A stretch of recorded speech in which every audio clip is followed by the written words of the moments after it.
Père Céleste, béni avec la présence du Saint-Esprit qui est déjà ici. Nous approchons ta sainte parole. Même si, avec une mauvaise voix, essayant de retenir et de parler aussi lentement que je le peux, je te demande ta conduite divine et l'onction du Saint-Esprit qu'il puisse agir parmi nous ce soir et que puisse celui qui est omniprésent qu'il prenne la parole de Dieu pour la donner à chaque cœur comme nous en avons besoin. Qu'il puisse nous nourrir ce soir des bonnes choses de Dieu. Et ce soir, comme nous parlons, que la parole puisse nos cœurs être à des kilomètres au calvaire où Jésus a payé ce prix qui était requis par le grand jugement de Dieu depuis le Jardin d'Éden. Et aujourd'hui, puissions-nous réaliser que nous sommes justifiés librement par sa résurrection, par sa mort, son ensevelissement, sa résurrection. Ce soir, nous ne sommes plus du monde, car nous avons été achetés par le prix du précieux sang du Fils de Dieu. Et puissions-nous, avec des cœurs reconnaissants, se tourner vers toi ce soir, avec toutes les forces, tout ce que nous avons en nous pour te servir d'un cœur pur. Accorde-le ce soir, Père, que s'il y en a ici qui ne te connaissent pas dans le pardon de leurs péchés, qu'ils puissent ce soir venir humblement à la croix et là confesser leurs péchés au Dieu qui est juste pour pardonner.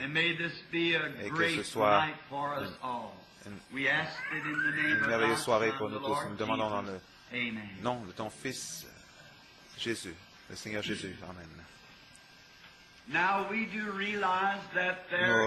Nous réalisons qu'il n'y a personne sur la terre qui soit capable suffisamment de prendre la parole de Dieu et la révéler, parce que la parole est écrite par inspiration. Le Saint-Esprit est l'auteur de la parole. Et quand quelqu'un a été recherché au ciel pour prendre le livre et pour en briser les sceaux, personne ne fut trouvé dans le ciel, ni sur la terre, ni sous la terre, qui ne soit digne de briser les sceaux ou même de regarder le livre. Il y avait un agneau là, immolé depuis la fondation du monde. Il est venu pour prendre le livre de la main de celui qui était assis sur le trône, pour en briser les sceaux et ouvrir la parole. Et ce soir, nous croyons, nous nous confions en lui pour qu'il nous ouvre la parole. Et maintenant, comme je lis dans le chapitre 2 des Actes, le premier soir, c'était la deuxième venue du Seigneur Jésus. Mercredi, jeudi soir, c'était le sacrifice entièrement suffisant. Et vendredi soir, c'était l'expiation suffisante, la parfaite. Avez-vous saisi hier soir? Parfait. Comment nous pouvons être absolument sans reproche et parfaits devant Dieu. Et ce soir, c'est sur l'ensevelissement. Et demain, la résurrection. Comme les jours se suivent. J'ai choisi ce soir, comme pour la lecture des Écritures, dans le livre des Actes, le chapitre 2, et les versets 25-26 inclus. Et ça se lit ainsi, c'est Pierre qui parle. David dit de lui, « Je voyais constamment le Seigneur devant moi. parce qu'il est à ma droite, afin que je ne sois point ébranlé. Aussi, mon cœur est dans la joie, et ma langue dans l'allégresse. Même ma chair reposera avec espérance, car tu n'abandonneras pas mon âme dans le séjour des morts, et tu ne permettras pas que ton saint voie la corruption. Quel beau texte pour ce soir, pour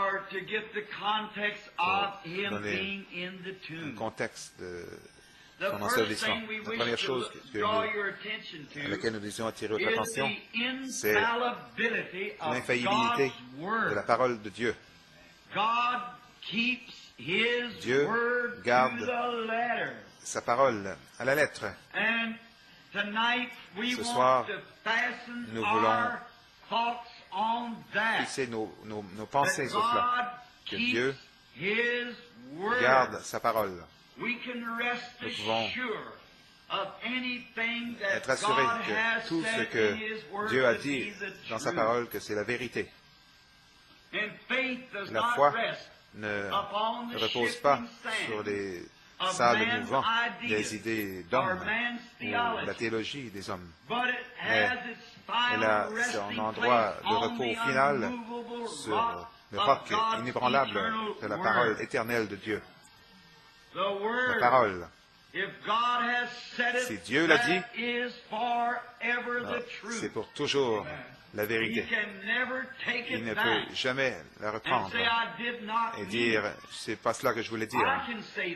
Moi, je peux dire des choses, et vous pouvez dire des choses. Et nous sommes sujets à devoir nous rétracter, car nous l'avons dit du mieux de notre connaissance, avec le meilleur de nos capacités.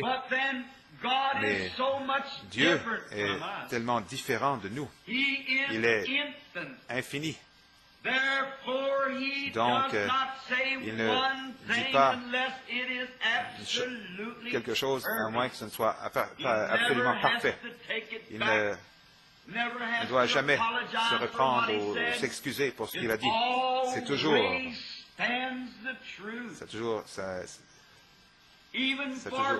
c'est la vérité. Même pour Jésus dans ces grands jours que nous célébrons, Dieu a fait mourir son Fils pour les péchés du monde milliers d'années avant que la fondation ne soit posée. Dieu a parlé la parole, et c'est un produit final dans le ciel quand Dieu le parle. C'est déjà terminé. Oh, si nous pouvions seulement saisir ce que cela signifie. Combien nous serions des gens différents de voir dans ces livres les jugements qui sont placés ici pour la désobéissance. Ça ferait qu'un homme s'examinerait lui-même heure après heure. Ça ferait que le juste se réjouirait heure après heure en lisant les bénédictions que Dieu a promis pour les fidèles. Et nous pouvons être assurés que chaque parole sera accomplie. Ancrons simplement notre âme à cela. Ça a toujours été ainsi. Quand Dieu a parlé à Noé dans le monde antédiluvien, peut-être avant même que la Bible ne soit écrite, et cette Bible, de toute façon, que ne soit écrite, Dieu a dit à Noé qu'il y avait une tempête à venir et que les eaux allaient recouvrir la terre. Et sans la moindre évidence que cela allait arriver, tout était très contraire. Noé s'est avancé avec crainte en construisant l'arche, l'a préparée. C'était pour le salut de sa maison et de lui-même. Dieu ne l'a jamais laissé tomber, parce que c'était sa parole. Ça devait arriver quand Dieu a dit que ça va arriver.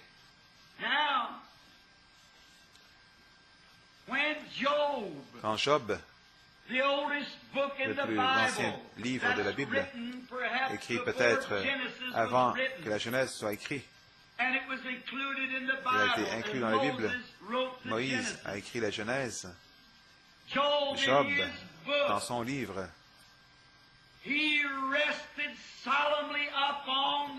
reposait solennellement sur la promesse que Dieu lui avait faite. Il s'est tenu par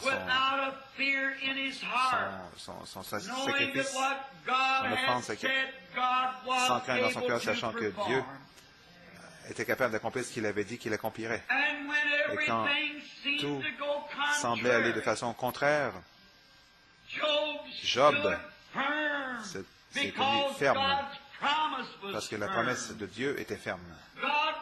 Dieu a promis à Job, et Job s'est reposé sur cette promesse. Oh, si l'Église pouvait seulement arriver à cet endroit où elle pourrait se reposer solennellement sur la parole éternelle de Dieu, quelle est la vérité.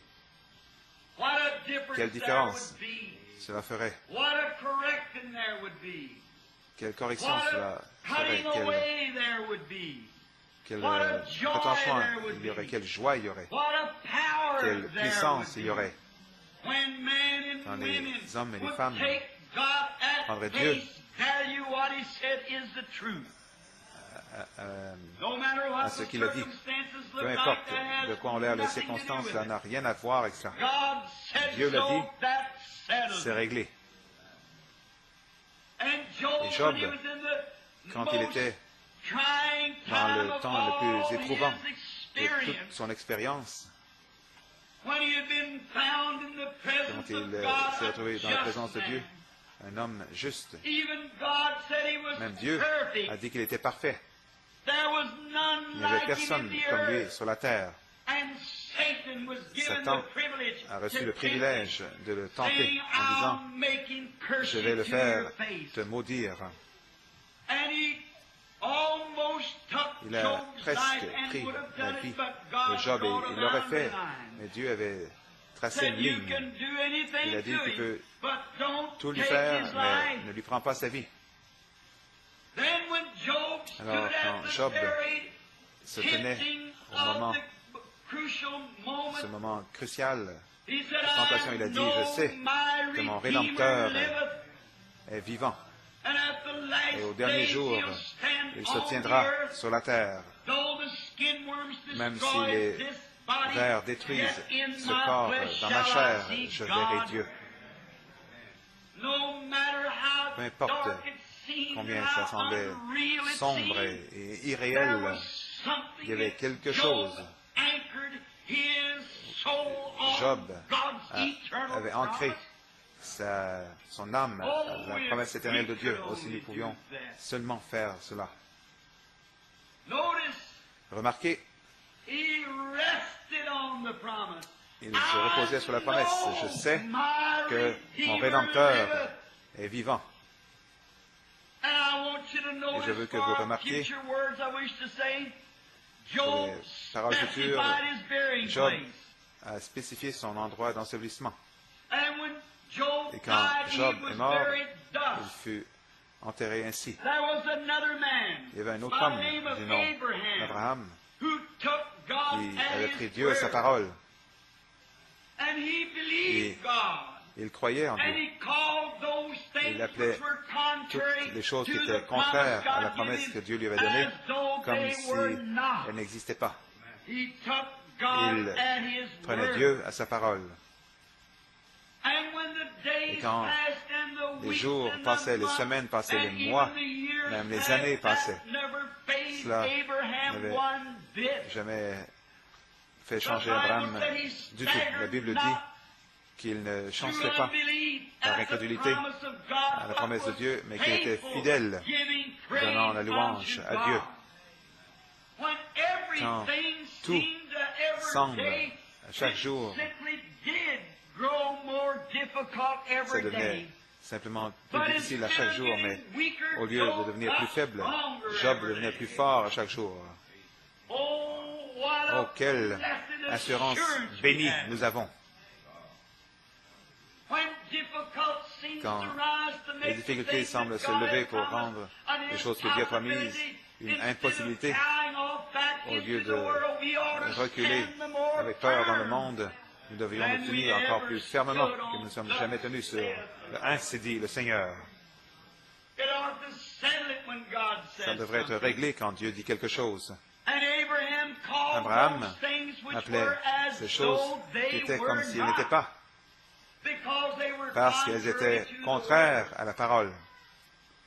Et quand Abraham perdit sa chérie, sa femme, Sarah, après plusieurs années de vie ensemble, il avait acheté une parcelle de terrain près de l'endroit où Job était enterré, pour y enterrer Sarah. Je me demande pourquoi. Ils étaient des prophètes. Ils avaient vu, ils avaient contacté Dieu. Maintenant, quand Abraham est mort, il fut enterré avec Sarah. Maintenant, il ne voulait pas que ces gars lui donnent une telle parcelle de terrain, mais il l'avait acheté devant des témoins.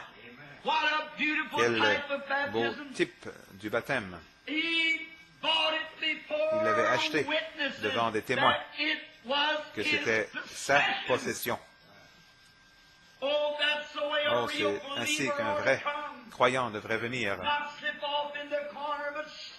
Se tenir, pas caché dans un coin, mais se tenir devant le témoin. Je suis un témoin du Seigneur Jésus et du Saint-Esprit et de ses grandes œuvres. Et tellement plus, comme nous voyons ce jour mauvais qui approche. Alors avec le fils d'Abraham, Isaac, la promesse devait lui être donnée. Quand Isaac est mort, il fut enterré avec Abraham. Et Isaac engendra Jacob, et quand Jacob mourut en Égypte, remarquez, avant qu'il ne meure, il a dit à son fils prophète Joseph, « Viens ici, mon fils, et mets ta main sur ma hanche blessée. » Souvenez-vous pourquoi il était blessé, parce que l'ange du Seigneur avait touché sa hanche. Et il boitait depuis ce jour-là. Il a dit, « Pose ta main sur ma hanche et jure-moi par le Dieu de nos pères que tu ne m'enterreras pas ici, en Égypte. » Pourquoi? Oh, ils avaient la parole. Ils avaient la révélation. Et puis je vais arrêter ici pour dire que l'Église du Dieu vivant est bâtie sur la révélation divine. Pas sur une dénomination, une organisation, pas sur des credos ou des doctrines, mais sur la vérité spirituelle révélée du Dieu vivant. Abel, dans le jardin d'Éden, l'avait, quand l'Église a commencé. Pourquoi? Comment savait-il d'amener il fallait amener un agneau? Pourquoi n'a-t-il pas amené des fruits comme Caïn? Ça lui avait été révélé. Jésus a dit, « Qui disent-ils que je suis, moi le Fils de l'homme? » Certains disent que tu es Moïse et Élie, et ainsi de suite. Il dit, « Mais qui dites-vous que je suis? » Vous voyez, cela ne repose pas sur ce que quelqu'un d'autre pense. C'est ce que vous savez être la vérité. Que dites-vous? Cette question nous rencontrer chacun d'entre nous ce soir. Que dites-vous? Et Pierre, rapidement, prenant la parole sans aucune hésitation, dit, « Tu es le Christ, le Fils du Dieu vivant. » Comme Jésus qui connaissait les secrets de tous les cœurs, car il n'était rien d'autre que Jéhovah manifesté dans la chair. Il dit, Tu es béni, Simon, fils de Jonas, car la chair et le sang ne t'ont pas révélé ceci, mais mon Père, qui est dans le ciel, te l'a révélé. Et sur ce roc, je bâtirai mon Église, et les portes de l'enfer ne pourront prévaloir contre elle. Et nous, comme nous venons, nous, les luthériens, nous voulons marcher par la foi. Nous, méthodistes, nous voulons crier pour l'obtenir. Vous, les pentecôtistes, vous voulez parler en langue pour l'obtenir. Mais c'est à 10 millions de kilomètres de cela. C'est une révélation divine du Seigneur Jésus-Christ, la personne de son être manifestée dans le cœur. Sur ce roc, je bâtirai mon Église, et les portes de l'enfer ne pourront prévaloir contre elle. Ça va parfaitement avec Matthieu 24, 5, 24, ou Saint Jean 5, 24. Celui qui entend mes paroles et qui croit en celui qui m'a envoyé a la vie éternelle. Il ne viendra jamais en condamnation, mais est passé de la mort à la vie. Pas parce que vous avez eu quelque chose, une émotion, parce que vous avez eu le privilège d'avoir Christ qui vous a été révélé du ciel. Sur ce roc, je bâtirai mon Église. Et ensuite, Jacob, quand il est mort, son fils a pris son corps et fut enterré avec Abraham, Isaac, Sarah et Job dans la Terre Sainte en Palestine. Alors, Joseph, étant prophète, a prospéré en Égypte. Il savait, il connaissait Dieu, Dieu s'était révélé à lui. Et quand il est mort, il a dit, ne laissez surtout pas mes os enterrés ici. Mais quand un jour, Dieu va certainement vous visiter, pourquoi? Il reposait solennement sur la parole de Dieu à Moïse, 400 ans. Ils serviront cette nation, mais je les en ferai sortir. Il se reposait solennement sur la parole. Et quelle belle illustration ici. Si vous remarquez, chaque Hébreu, en passant avec le dos battu par ses bourreaux, quand il regardait, il voyait les os du prophète Joseph, il savait qu'un jour il allait sortir, car ces os-là avaient été laissés là comme mémorial. Qu'un jour, il sortirait. Cela fait il y a environ 15 ou 18 ans, quand Billy Paul, le petit garçon, d'environ 5 ans, à peine, nous avions une petite fleur pour amener au tombeau de sa mère. Et ils apparaissent le matin de Pâques, comme le soleil se lève juste avant le lever du soleil, allant au service. Et comme nous marchions vers le tombeau, le petit a enlevé son chapeau pour aller vers l'endroit où sa petite sœur et sa mère étaient enterrées. Il a commencé à pleurer et a dit, « Papa, est-ce que maman est là, dans ce trou? » J'ai dit, « Non, mon fils, elle n'est pas là dans ce trou.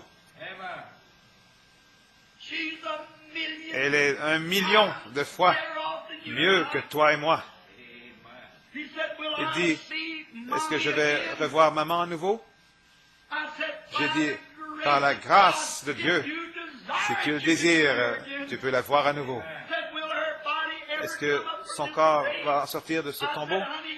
J'ai dit, « Chérie, ferme tes yeux, je vais te raconter une petite histoire. Il y a des centaines d'années ce matin, il y avait une tombe vide. » J'ai dit, « C'est un mémorial pour Ceux qui dorment sont endormis en Dieu. Christ va les en faire sortir quand il viendra. Sans l'ombre d'un doute, je repose solennement sur la promesse éternelle de Dieu.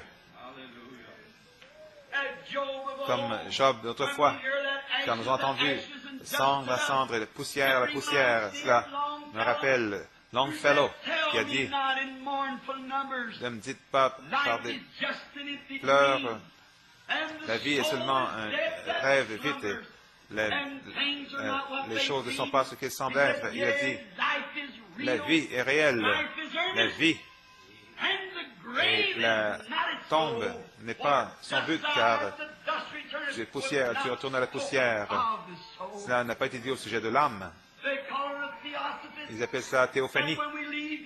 Quand nous partons d'ici, nous allons quelque part. Ce que c'est, peu importe ce que c'est, je prendrai la parole des apôtres. Quand il a dit, si ce tabernacle terrestre, cet endroit de demeure est détruit, nous en avons un autre qui déjà nous attend de partir de celui-ci pour aller dans celui-là. Abraham, Isaac, Jacob, Job, tous les prophètes, ils ont fait confiance et ont cru qu'il y avait une résurrection à venir, que les rédempteurs allaient venir. Ils ont prophétisé à son sujet. Enoch a prophétisé à son sujet. C'est reposé solennement à sceller son témoignage avec cela. Isaac, Jacob, Daniel, Jérémie, Ézéchiel sont reposés solennellement sur le temps où le Messie allait venir. Ils sont morts et leur âme est allée au paradis. Ils ne pouvaient pas aller dans la présence de Dieu parce que, là, on en avons parlé hier soir, le sang des taureaux, des chèvres ne pouvait pas pardonner. Il pouvait seulement couvrir le sang. Il pouvait pardonner.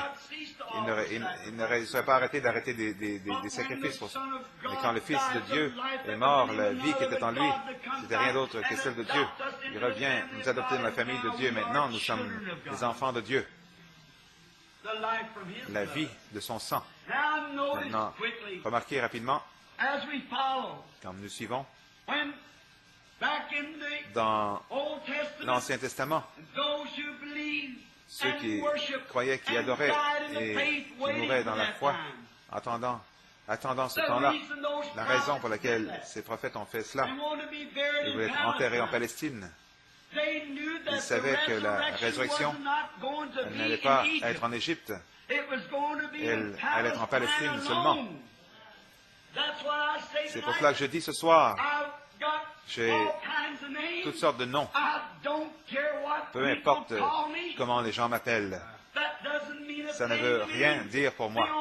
La seule chose que je veux faire, c'est de savoir ceci, que je suis mort et que ma vie est cachée en Christ à travers Dieu et scellée par le Saint-Esprit.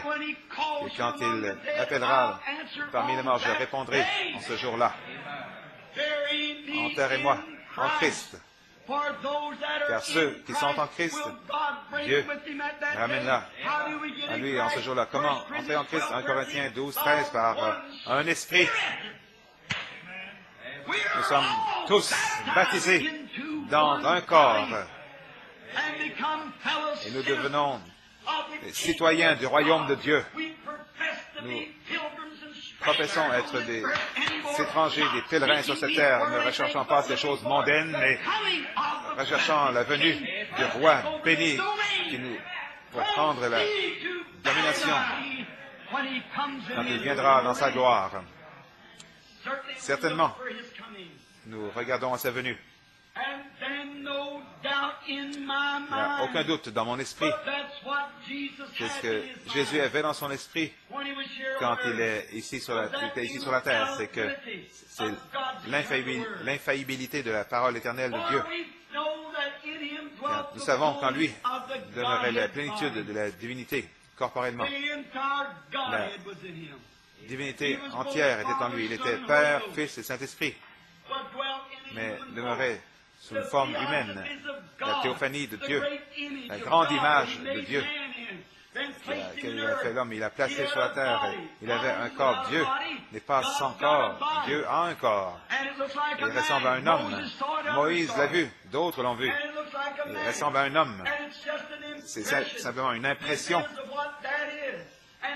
de ce que cela est. Tout ce qui est sur la terre, la beauté, la douceur, la beauté de la terre, ce n'est rien d'autre dans le monde qu'une réponse à quelque chose de beaucoup mieux que cela qui nous attend quand nous quittons ce monde.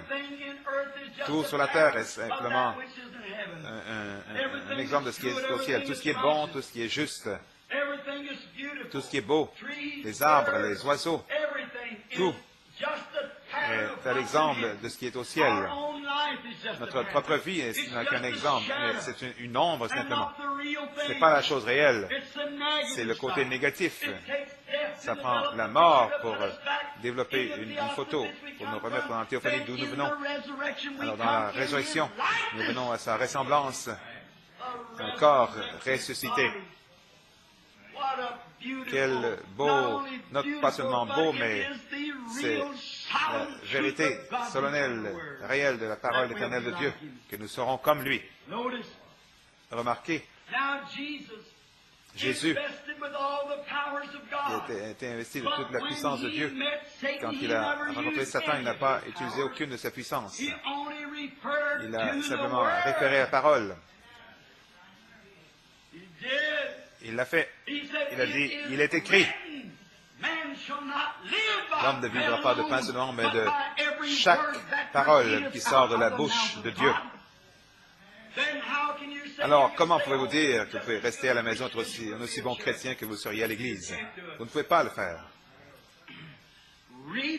Lisez la parole. Le Saint-Esprit se nourrit de la parole. La Bible est la diète spirituelle de Dieu pour son Église. Et le Saint-Esprit est celui qui vous l'amène et le place dans le cœur. Et avec action de grâce, vous l'arrosez. Chaque promesse divine va produire exactement ce que Dieu a dit qu'il ferait. Le doigt, c'est sa parole et c'est la vie.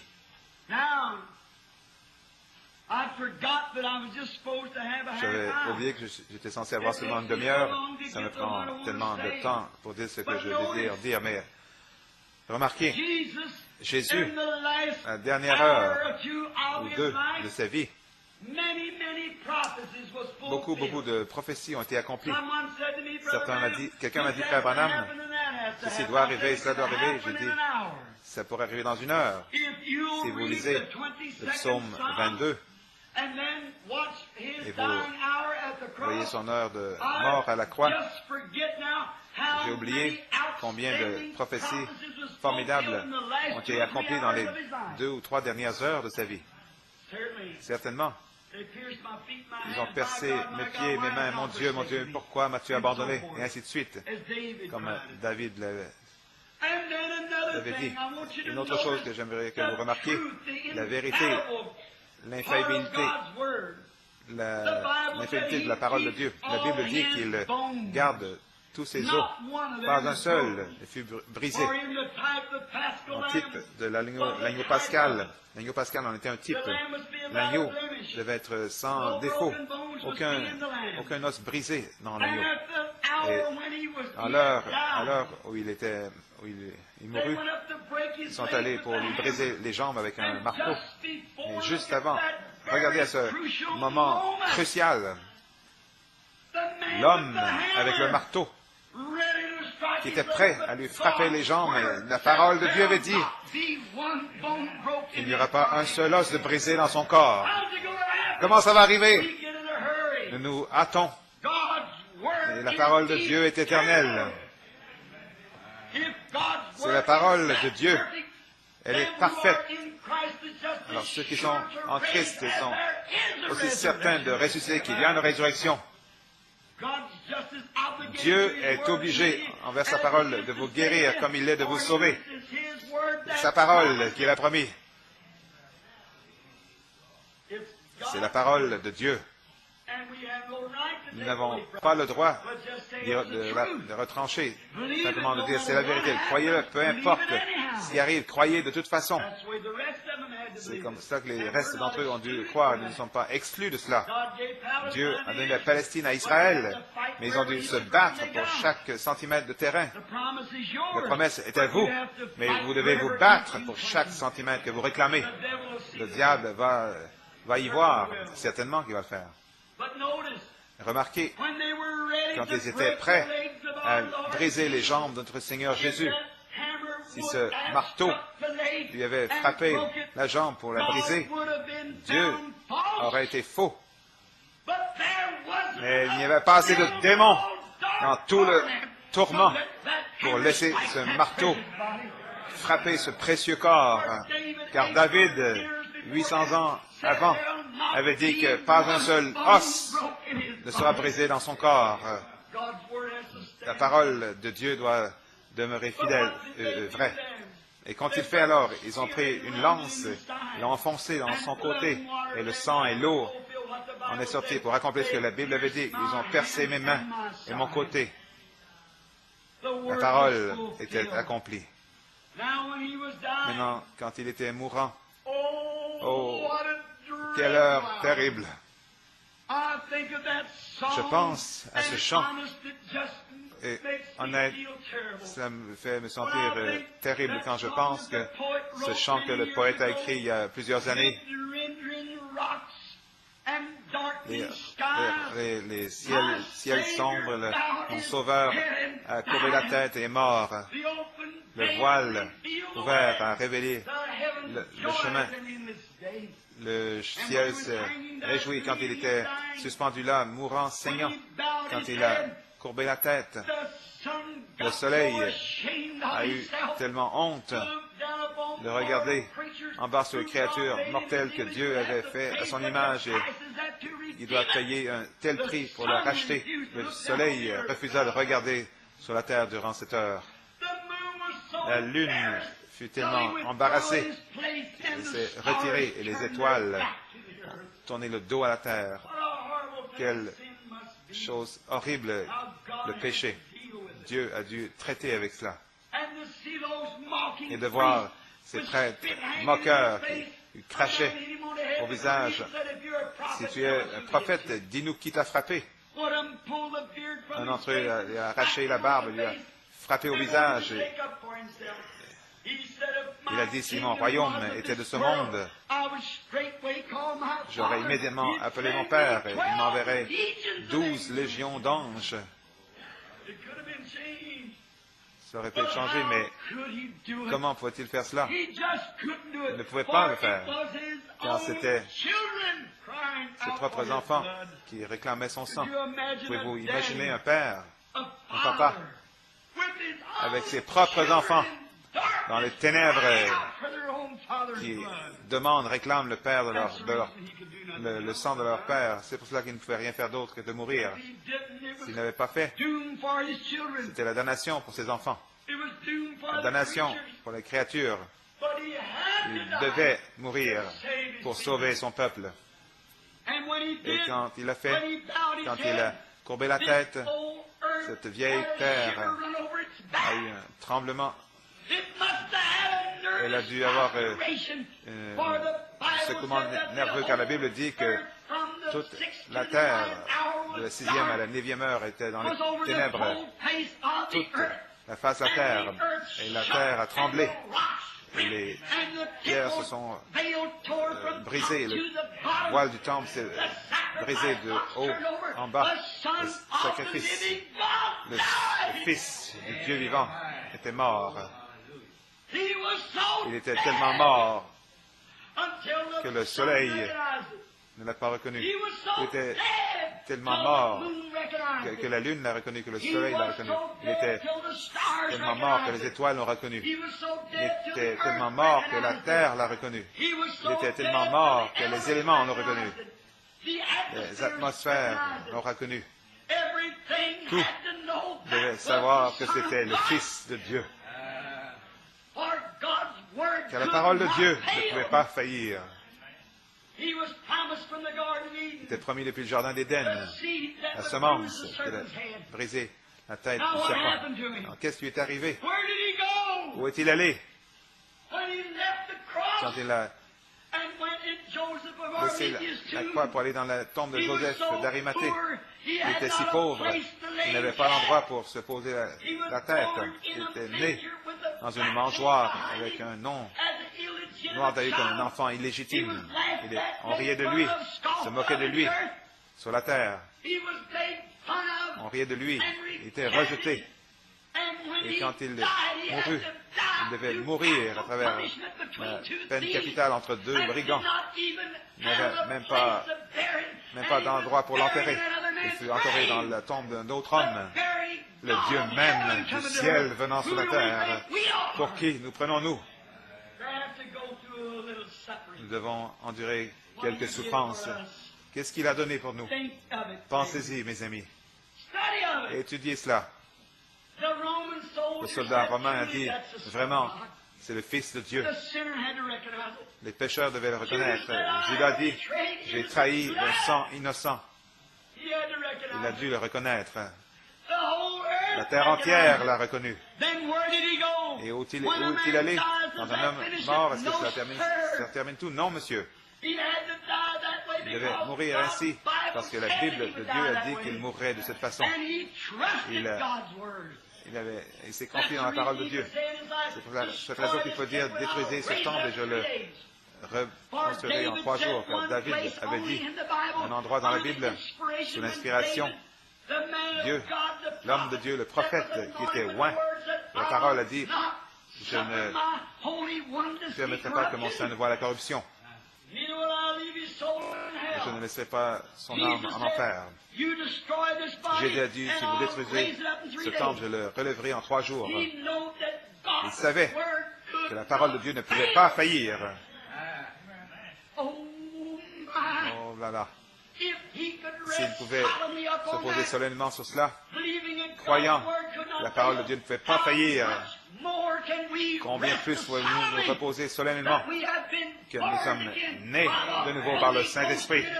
C'est un témoin dans notre cœur maintenant même que nous savons que notre Rédempteur vit et qu'il reviendra un jour. Soyez assurés que ceux qui sont en Christ, Dieu les amènera avec lui. Maintenant, remarquez, il était là, il savait que pas une seule cellule de ce corps allait voir la corruption.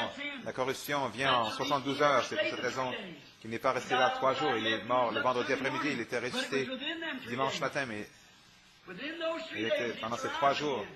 Ces 3 jours, il a dit, je ressusciterai à nouveau, parce qu'il avait confiance en la parole de Dieu. Le voilà, où est-il allé? Quand il est parti, la Bible dit qu'il est monté. Il a prêché aux âmes qui étaient en prison. Il ne s'était pas repenti au jour de la patience de Noé. Son âme, son esprit, sa théophanie de son propre être est descendu. Suivons-le. Aimeriez-vous ce soir le suivre pendant quelques minutes? Voyons où il est allé. Juste sous la région des êtres mortels, il y a le domaine des puissances démoniaques. En dessous de cela, au-dessus de cela, il y a les âmes des injustes, le domaine même de Satan, l'enfer. Juste au-dessus de nous, il y a le Saint-Esprit.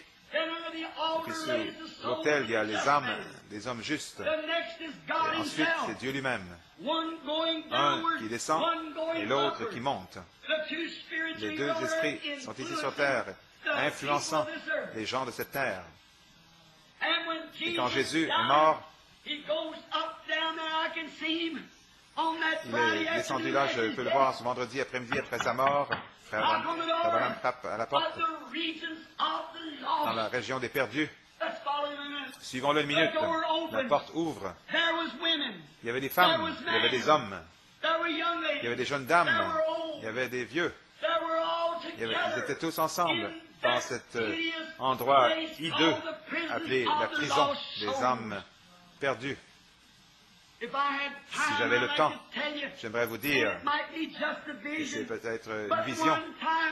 Mais une fois, j'ai visité cet endroit et j'ai crié pour la miséricorde quand j'étais un pécheur. J'avais suivi une opération, en me levant, je me suis retrouvé avec les mains vers le ciel, avec une croix qui roulait devant moi. Dans cet endroit, Jésus a franchi la porte. Tout a dû témoigner qu'il était le Fils de Dieu parce qu'ils avaient,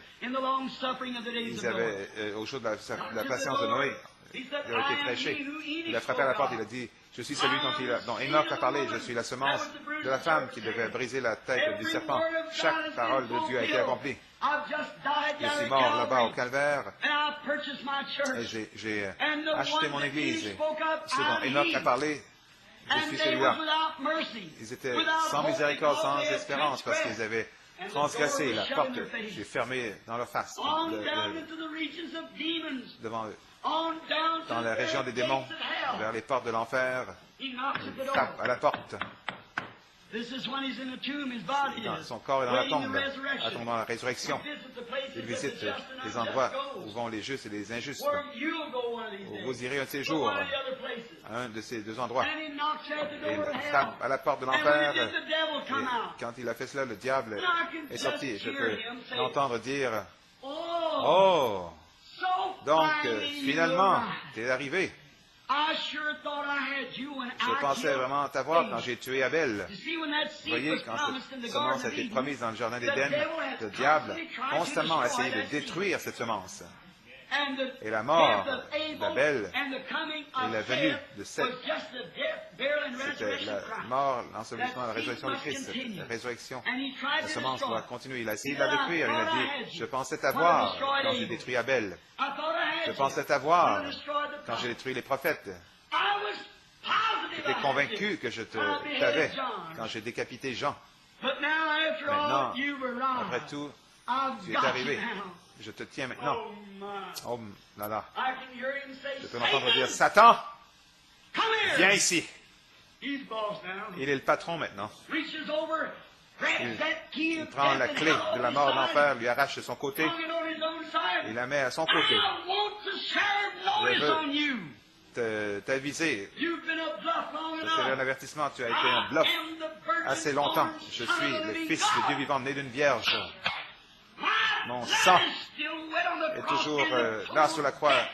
Il n'est pas encore sec sur la croix et le prix de la dette a été payé. Tu n'as plus aucun droit. Tu es dépouillé. Donne-moi ces clés. C'est juste. Il se tourne et lui donne un bon coup. Il frappe la porte et ferme la porte. Reste là, je suis le patron maintenant. Je n'avais pas les clés quand il avait donné les clés du royaume, il avait donné à Pierre. On en parlera au matin avec le baptême d'eau. Il avait les clés de la mort de l'enfer. Il les a pris après sa résurrection. Il a dit, j'ai les clés de la mort et de l'enfer. Pierre avait les clés du royaume. Satan avait les clés de la mort et de l'enfer. Maintenant, Jésus les a. C'est lui le patron. Maintenant, le temps passe vite. Pâques arrive. Où est Job? Où est Abraham? Où sont-ils? Où sont ces gens qui ont eu confiance en la parole de Dieu? Est-ce qu'il les a oubliés? Est-ce que la mort les a détruits? Est-ce que c'était fini? Jamais, jamais. Dieu doit garder sa parole. Je peux le voir. Regardons dans le paradis. Regardons là-bas. Je vois Sarah, Abraham, marchant là-bas. Après un temps, quelqu'un à la porte.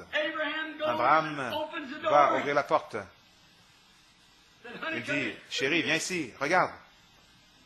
Regarde. C'est celui-là même qui s'est tenu là, près du chêne ce jour-là. Il est le Dieu d'Abraham. Je peux voir Daniel regarder sur son épaule et dire, c'est la pierre qui a été taillée de la montagne, aussi certain que je me tiens ici. Je vois Job se lever. C'est mon Rédempteur. J'ai dit, je savais qu'il vivait qu'un jour il se tiendrait sur la terre. Mon corps, il est peut-être une cuillerée de cendre, mais dans 15 minutes, je serai avec lui à nouveau. Je suis dedans. Ézéchiel a regardé en disant, j'ai vu cette personne-là une roue au milieu de la roue, tournant au milieu dans l'air. Oh là là! Puis arrive Enoch. Enoch dit, je l'ai vu venir avec 10 000 de ses saints pour exécuter ses jugements. Les saints de l'Ancien Testament attendaient. Bien sûr, sous l'expiation, ça ne pouvait pas entrer dans la présence du Dieu du ciel, parce que les chèvres et les agneaux ne pouvaient pas enlever le péché. Mais il a dit, mes frères, je suis celui que vous pensez que je suis la semence de la femme. Je suis le fils de David. Je suis le fils de Dieu. Je suis celui qui est né d'une vierge. Mon sang a fait l'expiation pour cela. Vous avez attendu sur le sang des agneaux, mais maintenant, mon sang a fait l'expiation. Vous êtes libres. Montons. Pâques est presque arrivé. Pensez qu'il y a environ 1900 ans ce soir. Je peux entendre Abraham dire, Seigneur, quand nous arrivons dans notre corps et nouveau, Sarah et moi, nous aimons ça tellement. Est-ce qu'on pourrait faire un arrêt sur la route? Pourquoi? Ben, je peux entendre dire, non, certainement pas. Je vais rester avec mes disciples pendant environ 40 jours. Regardez autour pour voir de quoi a l'air toute chose dans ce glorieux matin de Pâques, que nous en parlerons au matin du voulant, quand il ressuscita d'entre les morts, selon la Bible, selon Matthieu 27, plusieurs des saints qui étaient endormis dans la poussière de la terre ressuscitèrent pour sortir de leur tombe. Qui c'était?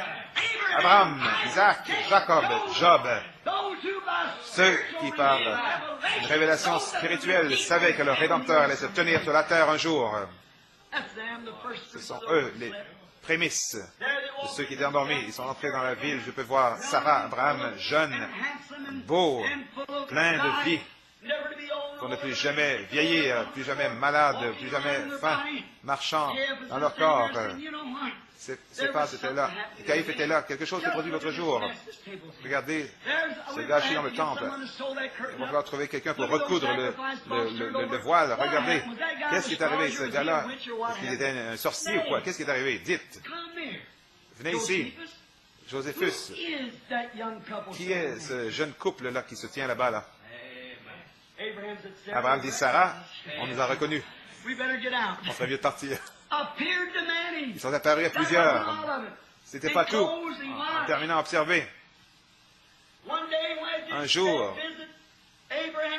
Abraham, Isaac, Jacob et eux tous qui avaient visité la patrie, quand Jésus est monté, il a dit, vous dites, frère Branham, est-ce que c'est un mythique? Non, monsieur. Je vais vous montrer dans les Écritures dans une minute. Quand il a commencé à monter, ils ont vu seulement lui, mais les saints dans l'Ancien Testament sont allés avec lui. La Bible dit qu'il a amené la captivité captive. Il a fait des dons aux hommes. Je peux le voir comme il monte et se joint à son église, deux anges de l'orchestre qui jouaient de la musique. Vous, hommes de Galilée, pourquoi regardez-vous ce même Jésus qui est parti, reviendra de la même façon? Ils ont entendu dans le ciel, Jésus, les saints dans l'Ancien Testament sont partis, ils ont dépassé la lune, le soleil, les étoiles. Et quand ils sont arrivés devant ces beaux cieux blancs, les saints de l'Ancien Testament qui sont écriés en citant les Écritures, élevez-vous, portes éternelles. Élevez-vous.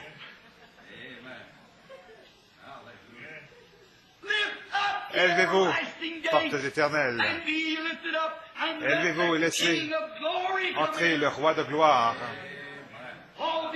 Tous les anges rassemblés sur la balustrade du ciel en disant, mais qui est ce roi de gloire? Les saints de l'Ancien Testament disent, l'Éternel des armées, puissant dans la bataille. Il est le conquérant. L'ange appuyé sur le bouton pour faire ouvrir la grande porte.